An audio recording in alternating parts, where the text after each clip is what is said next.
लातूर जिल्ह्यामध्ये बनावट विमा भरण्यात आला असल्याचं कळत आहे।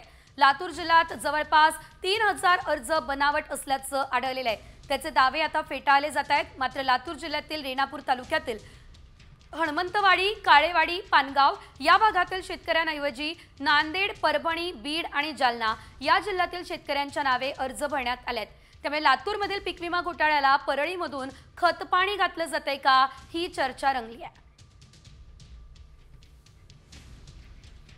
लातूर जिल्ह्यामध्ये बनावट विमा भरण्यात आला असल्याचं कळत आहे।